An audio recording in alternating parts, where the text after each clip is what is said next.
Les églises se préparent à accueillir les chrétiens ce soir et demain pour célébrer la messe de Noël. Comme chaque année, les fidèles seront nombreux à se rendre dans les paroisses. Un moment important qui nécessite une préparation particulière cette année. Effectivement, suite aux attentats de Paris, le ministre de l'Intérieur Bernard Cazeneuve a appelé à renforcer les mesures de sécurité autour des lieux cultes chrétiens. Le gouvernement demande aux responsables des églises d'être très vigilants et signaler tout comportement inhabituel. Il leur est demandé également d'être attentifs aux colis ou bagages abandonnés. À la cathédrale Notre-Dame de la Treille dans le Vieux-Lille, plus de 50 bénévoles ont préparé cette soirée spéciale. Le programme de ce soir devrait combler les fidèles. À 22 h, projection d'un film sur le mystère de Noël, suivi de la veillée à base de chants et orgues. À minuit, la grande messe attendue et demain matin, la célébration de Noël qui aura lieu à 11 h. Sophie Laden a rencontré le père Arnaud Chilon. Il s'est exprimé sur l'organisation générale et les mesures de sécurité. On écoute. On a plutôt essayé de renforcer l'accueil et la vigilance à chacun. C'est plutôt dans ces termes-là que je parlerai de ce qu'on va vivre ces heures-ci. De fait, tel ou tel a été appelé pour avoir un petit œil, pour vérifier que tout se passe bien. Mais sans plus de psychose ou de crainte que d'autres années. Finalement, il nous faut, à chaque fois qu'il y a un grand rassemblement, prendre les moyens que ça se passe bien. Donc pas de crainte, pas de peur pour un événement qui pourrait se passer ce soir ? Pas plus de peur ou de crainte ce soir que ce matin ou que d'autres jours, mais une attention à chacun dans laquelle on pense pouvoir faire face s'il y avait un souci. Et le réveillon de Noël se prépare également dans les restaurants. Des menus spéciales fêtes feront le bonheur des gourmets. Nous sommes allés du côté de l'Ermitage Gantois, hôtel-restaurant prestigieux de la métropole situé rue de Paris à Lille. Une dizaine de cuisiniers s'activent pour recevoir les 120 personnes qui auront la chance de dîner dans une atmosphère spéciale.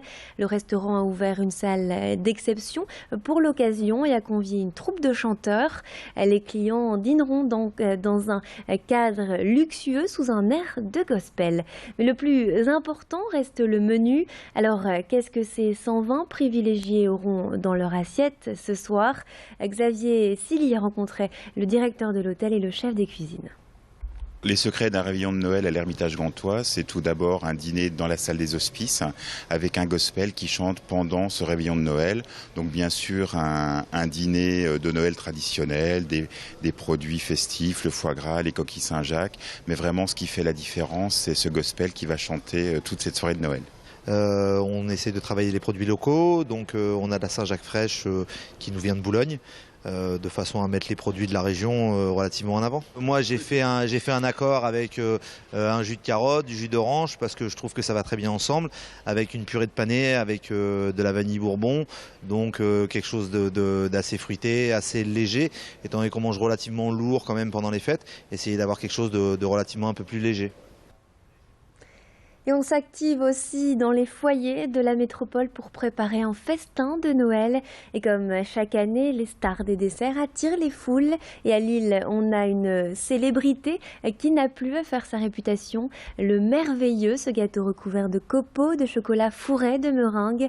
Et ce midi, vous étiez nombreux à faire la queue pour, comme on peut le voir sur ces images, pour avoir votre part du gâteau. Les images ont été tournées par Sophie Laden. Un étudiant lillois s'est improvisé Père Noël. Arthur a lancé un appel aux dons sur Facebook. Le principe, offrir un cadeau à un SDF. L'opération a été un succès. Une centaine de personnes ont offert un cadeau. Hier après-midi, place de la République à Lille. Les bénéficiaires étaient au rendez-vous pour la distribution. Une belle action pour que les plus démunis ne soient pas privés des joies de Noël. Louis Caillé était présent lors de ce beau moment de partage. Une des bénévoles s'est exprimée au micro de notre journaliste. On écoute. C'est surtout des dons, donc en fait on a invité les gens à finalement regarder ce qu'ils avaient chez eux, des choses dont ils n'avaient plus besoin, que ce soit des manteaux, des pulls, voilà, des habits, des bouquins, plein de choses.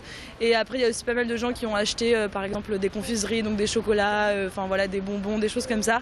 Et donc en fait nous l'idée après c'était qu'on récupérait tout ça, on faisait vraiment juste le lien, on emballait tout et voilà pour que ce soit ensuite redonné. Finalement on a fait un peu des packs cadeaux, donc il y a des packs où il y a des radios, des chocolats, des pulls, des bouquins.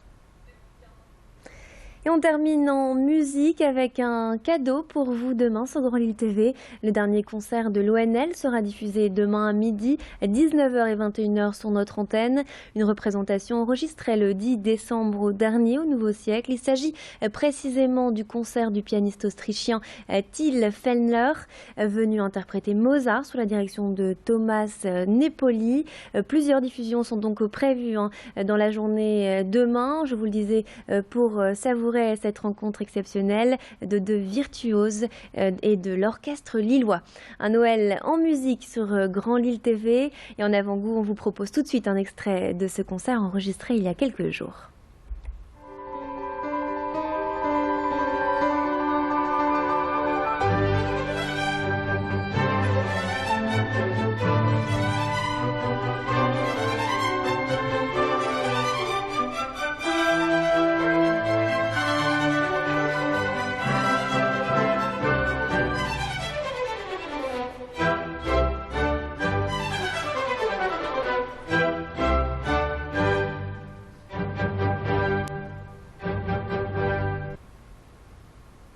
Et c'est la fin de cette édition. Merci de nous avoir suivis. Retrouvez tout de suite votre météo et l'infotrafic sur Grand Lille TV. Restez avec nous.